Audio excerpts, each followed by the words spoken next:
नमस्कार, Jhabua travel news में आपका स्वागत है और मैं हूं अंजना आपके साथ। बढ़ते हैं खबर की ओर। आदिवासियों पर अत्याचार रोकने पर नाकाम रही भाजपा सरकार, कांतिलाल भूरिया। आदिवासी स्वाभिमान यात्रा का महासमापन 7 अगस्त को झाबुआ में होगा। पूर्व मुख्यमंत्री कमलनाथ, दिग्विजय सिंह, प्रदेश प्रभारी जेपी अग्रवाल सहित कई वरिष्ठ नेता समापन में भाग लेंगे। विधायक कार्यालय में आयोजित पत्रकार वार्ता में भाजपा सरकार पर आरोप लगाते हुए कांतिलाल भूरिया ने कहा कि भाजपा शासनकाल में सरकार आदिवासियों पर हो रहे अत्याचार को रोकने में नाकाम साबित हो रही है। भाजपा विधायक के परिवार वाले आदिवासियों को गोली मार रहे हैं। नित्य घटनाएं हो रही हैं जिसे बर्दाश्त नहीं किया जाएगा। वहीं उन्होंने कहा कि कांग्रेस नेता राहुल गांधी के प्रति भाजपा ने जो साजिश रची थी, जिसे सुप्रीम कोर्ट ने उन्हें राहत देते हुए नाकाम साबित कर दी, सत्य की जीत हुई। हम न्यायपालिका पर विश्वास करते हैं। आज भाजपा शासनकाल में कर्मचारी तक परेशान हैं, जिन्हें वेतन के लाले पड़े हुए हैं, परिवार का भरण पोषण नहीं कर पा रहे हैं। सरकार के मुखिया प्रत्येक माह लोन लेकर प्रदेश को कर्ज में डुबा रहे हैं। पत्रकार वार्ता को जिला कांग्रेस प्रभारी हमीद काजी ने भी संबोधित कर मीडिया से आदिवासियों पर हो रहे अत्याचार का आम जनता के बीच रखने की अपेक्षा की। जिला कांग्रेस अध्यक्ष प्रकाश रांका ने आदिवासी स्वाभिमान यात्रा समापन को लेकर बताया कि सीधी से 19 जुलाई से प्रारंभ हुई आदिवासी स्वाभिमान यात्रा 17 जिलों की 36 विधानसभाओं से होती हुई 7 अगस्त को यात्रा झाबुआ पहुंचेगी। तत्पश्चात सभा होगी। सभा को आदिवासी स्वाभिमान यात्रा का नेतृत्व कर रहे मध्य प्रदेश युवा कांग्रेस अध्यक्ष डॉक्टर विक्रांत भूरिया, आदिवासी कांग्रेस विभाग अध्यक्ष रामू टकाम, महिला आदिवासी कांग्रेस विभाग की प्रदेश अध्यक्ष चंदा सरवटे सहित नेतागण संबोधित करेंगे। आदिवासी स्वाभिमान यात्रा में पूर्व मुख्यमंत्री कमलनाथ के निर्देश पर प्रदेश के आदिवासियों, दलितों पर हो रहे अत्याचार के विरोध व आदिवासियों के स्वाभिमान को जागृत करने कांग्रेस पार्टी की रीति नीतियों को आमजन को अवगत कराने के उद्देश्य से लेकर निकाली जा रही है। 7 अगस्त को झाबुआ के उत्कृष्ट खेल मैदान में आदिवासी स्वाभिमान यात्रा का महासमापन होगा। झाबुआ से संवाददाता दीपेश प्रजापति की रिपोर्ट। जैसे अभी राका जी ने बताया कि 7 तारीख को जो कार्यक्रम है और आने वाले समय में बहुत सारी चीज़ें हैं, और हम एक सबसे पहले हमारा माननीय उच्चतम न्यायालय को बहुत बहुत धन्यवाद देते हैं, आभार व्यक्त करते हैं, जिन्होंने हमारे नेता राहुल गांधी जी के खिलाफ जो गुजरात में फैसला हुआ था 2 साल की सज़ा, उसका उच्चतम न्यायालय ने स्टे कर दिया। उसको फिर से रिवीजन करना पड़ेगा। ये जल्दबाजी का निर्णय वो कैसे किया क्या जाने, पर वो तो इसके लिए हम माननीय न्यायालय को बधाई देते हैं, धन्यवाद देते हैं। और राहुल जी को उन्होंने हर तरह से एक राहत दी है, तो ये सारी एक बहुत बड़ी बात है।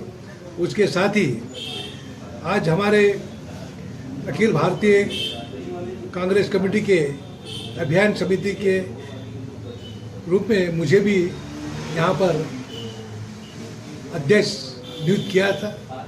चुनाव आ रहा है, उसके लिए भी हाई कमान को राहुल जी, सोनिया जी, प्रियंका गांधी जी और कमलनाथ जी का आभार व्यक्त करता हूँ, और कोशिश करूँगा कि ईमानदारी के साथ पूरे प्रदेश में चुनाव अभियान चलाकर सभी कांग्रेस जनों को एकजुट करके आने वाले 2023-24 का चुनाव हम कांग्रेस पार्टी की तरफ से भारी बहुमत से जीत के मध्य प्रदेश में हमारी सरकार बने, कमलनाथ जी के नेतृत्व में सरकार बने, और उसके लिए हमारा पूरा प्रयास है।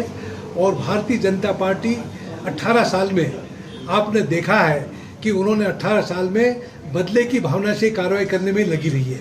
आज जितने भी आदिवासियों के ऊपर अत्याचार हुआ, वो सरकार के प्रेशर से, शिवराज के उनको मदद करने से ये अपराध बढ़े आदिवासियों के ऊपर। आपके नेमावर में आप देखें 7 आदिवासियों को 10 फीट के गड्ढे में गड़वा दिया। कौन थे? भाजपा वाले थे। हमने जाके वहाँ पर शिकायत की और जब जाके रिपोर्ट दर्ज हुई, उसी तरह से सारी चीज़ें आज वहाँ पे सिंगरौली में आप देखें कि आज बना विधायक का बेटा और आदिवासी खुलेआम गोली मार दी विधायक के बेटे ने। उसी तरह से सीधी में आदिवासी के ऊपर पेशाब कर रहा भाजपा का नेता, यह आदिवासियों के साथ कैसे अत्याचार कर रहे हैं, ये भाजपा आदिवासी की दुश्मन है, हम इसको बर्दाश्त नहीं करेंगे। उसी तरह से कई प्रकार की जो यातनाएं दी गई है, कई प्रकार के, जैसे नीमच में आदिवासी ट्रैक्टर से बांध के घिस के मार डाला, महिलाओं के साथ अत्याचार हो रहा है, हमारे नौजवानों के साथ अत्याचार हो रहा है। उन्होंने, मोदी जी ने कहा हर साल 2 करोड़ लोगों को नौकरी दूंगा सरकार में आने के बाद। सरकार वालों से मोदी जी भूल गए। आज 2 साल में 200 लोगों को नौकरी नहीं दी मोदी ने। और शिवराज जी बड़ी बड़ी बातें करते हैं, मामा भांजी और हमारे सभी, ये करके उन्होंने इसी में समय पास कर दिया और घोषणा पे घोषणा करते रहे। इसलिए शिवराज जी को कहते हैं घोषणावीर मुख्यमंत्री, प्रदेश के घोषणावीर मुख्यमंत्री के नाम से फेमस हो गए हैं। तो ऐसे झूठे झूठे आश्वासन देकर उन्होंने 18 साल तो राज कर लिया, पर अब मध्य प्रदेश की जनता उनको बर्दाश्त नहीं करेगी। उन्होंने पूरे परेशान हो गए, हमारे आदिवासी परेशान, किसान परेशान, मजदूर परेशान, नौजवान परेशान। उन्होंने आदिवासी को जो कर्जा माफ़ करने की बात की, 50,000 तक का माफ़ करेगी कहा था, 15 जो लाख रुपया माफ़ कर उनको लोगों को हर खाते में जमा करें ये कहा था। उन्होंने 1 रुपया नहीं जमा करा, उन्होंने एक काम नहीं किया, पर घोषणाएं करते गए। तो ये सारी चीजें, तो इसलिए भाजपा की कथनी और करने में कितना बड़ा अंतर आप देख रहे हैं। कांग्रेस जो कहती है वो करती है।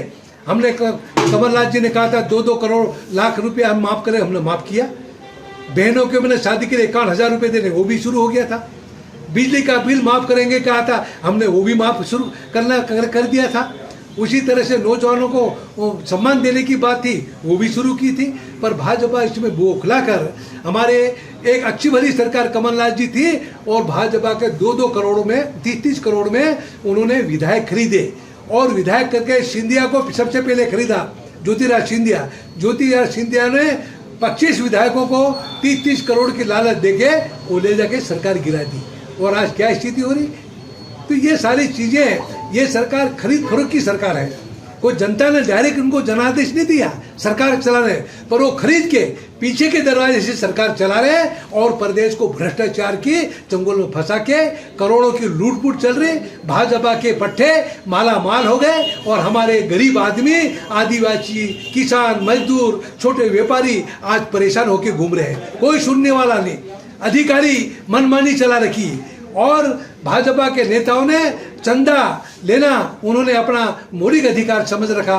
तो ऐसे चंदाखोर सरकार को अब ज़्यादा दिन चलने वाली नहीं है। वो ये सारी चीज़ें और निकट समय बहुत जल्दी आ रहा है और कांग्रेस सरकार बनेगी।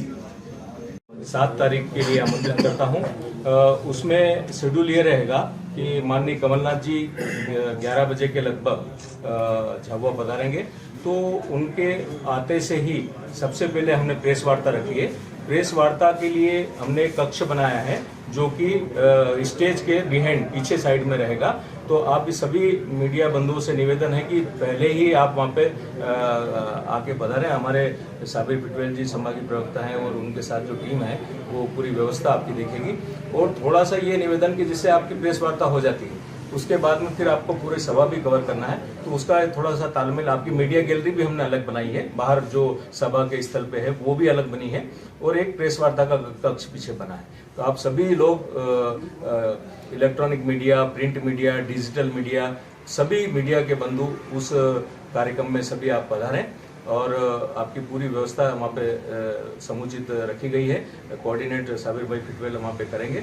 तो यही कार्यक्रम पूरा क्या है? हाँ, उसमें दूसरी बात ये है कि उस दिन जो यात्रा है, जो डॉक्टर विक्रांत भूरिया रामू टेकाम जो यात्रा लेके आ रहे हैं, उस दिन समापन समारोह सभा है। तो करीब 10:30 बजे डॉक्टर विक्रांत भूरिया जो अपना राणापुर रोड साइड से उधर से पधारेंगे। हमारे यहाँ के पूरे कांग्रेस जन वेलकम करके उनको रैली के रूप में ये यहाँ से मेन रोड राजगढ़ नाका से पुलिस लाइन चौराहे से विजय स्तंभ चौराहे से फवारा चौक और फवारा चौक से उत्कृष्ट मैदान, इस तरह से वो रैली वहाँ पहुँचेगी। फिर उसके बाद में करीब 11:15 बजे, 11 से 11:15 के बजे कमलनाथ जी जो हेलीपैड है गोपालपुर हवाई पट्टी पे, वहाँ पे पधारेंगे और वहाँ से उनको लेके और फिर वहाँ पे आके प्रेस कॉन्फ्रेंस होगी, फिर पूरी सभा होगी। लगभग 2 बजे तक ये कार्यक्रम चलेगा। मैंने सीधी से लेकर जो आदिवासी के सम्मान में जो आदिवासी के ऊपर अत्याचार हुआ, उस अत्याचार के रूप को सामने देखते हुए डॉक्टर विक्रांत प्रदेश यूथ कांग्रेस के अध्यक्ष है। उन्होंने आदिवासी समाज में ऐसे 40-45 विधानसभा होते हुए और जब सभी जिलों में आदिवासी जिलों में होते होते 7 तारीख को यहाँ पहुँचेंगे और यहाँ पर सबसे बड़ी सभा होगी। उस सभा में हमारे दिल्ली से भी नेता आ रहे हैं, माननीय कमलनाथ जी भी आ रहे हैं, हमारे जो अखिल भारतीय कांग्रेस कमेटी के महामंत्री और मध्य प्रदेश के प्रभारी हमारे अग्रवाल साहब आ रहे हैं और यूथ कांग्रेस से अखिल भारतीय कांग्रेस कमेटी यूथ कांग्रेस का अध्यक्ष आ रहे हैं और कई पदाधिकारी और नेता हमारे 7 तारीख को यहाँ आ रहे हैं और यहाँ पर सबसे बड़ी सभा होगी। और भारतीय जनता पार्टी की जो झूठ बोल के लोगों को गुमराह करके जो उन्होंने प्रदेश को हड़पा है और उनके साथ जो खिलवाड़ किया उसकी सारी बातें यहाँ पर होगी। ये हमारे लोग 7 तारीख को आ रहे हैं। बिल्कुल हाईकमान ने मुझे चुनाव अभियान समिति का अध्यक्ष बनाया है, तो निश्चित ही हम चुनाव जगह जगह जाके चुनाव अभियान चलाएंगे और हमारे सभी कांग्रेस पार्टी के द्वारा जो टिकट दी जाएगी उम्मीदवार बनाएंगे, उन उम्मीदवार को भारी बहुमत से जिताने के लिए सभी कांग्रेस जनों को एकजुट करके हम लोग मध्य प्रदेश में चुनाव लड़ेंगे और मध्य प्रदेश में कांग्रेस की सरकार बनाएंगे। पिछले 19 तारीख से डॉक्टर विक्रांत भूरिया लेके चल रहे हैं। मेरे क्षेत्र में भी आए थे, दुलकोट, बुरहानपुर, नेपाल नगर में। बहुत अच्छी, हमने भी वहाँ उनका सम्मान किया। मेरा मीडिया के साथ से एक निवेदन है कि ये आदिवासियों के सम्मान में यात्रा निकलेगी और आदिवासियों के साथ जो बीजेपी सरकार में दुर्व्यवहार हो रहा है, जो उनके साथ कष्ट दिया जा रहा है, जो तकलीफ दी जा रही है, उनके सम्मान में निकली। आपसे इतना निवेदन है कि इसको ज़्यादा से ज़्यादा आप हाईलाइट करें और ये प्रोग्राम जो हो रहा है यहाँ झाबुआ के अंदर जो समापन हो रहा है उसको इतना ज़्यादा हाईलाइट करें कि आदिवासी के सम्मान में जो यात्रा हो रही है कि आदिवासी भाई को जगा दे आप। इतना आपसे निवेदन है मेरा और ये बात हकीकत है क्योंकि आदिवासी साथ में जो अत्याचार हो रहा है वो गलत हो। मीडिया के साथियों से यही निवेदन करना चाहते हैं कि आपने हर पार्टी को साथ दिया, अब कांग्रेस को भी साथ देने का समय आ गया है। राहुल जी को सुप्रीम कोर्ट ने बरी कर दिया है, अब आप भी कांग्रेस को इतनी ज़्यादा ताकत दें कि वो देश को संभालें, प्रदेश को संभालें और फिर से विकास की दौर, ये जो देश चल रहा था कांग्रेस के दौर में, फिर से चले। बहुत बहुत खबरों में अब तक के लिए इतना ही, फिर मिलेंगे ऐसे ही एक खास खबर के साथ। तब तक के लिए नमस्कार और देखते रहिए झाबुआ ट्राइबल न्यूज।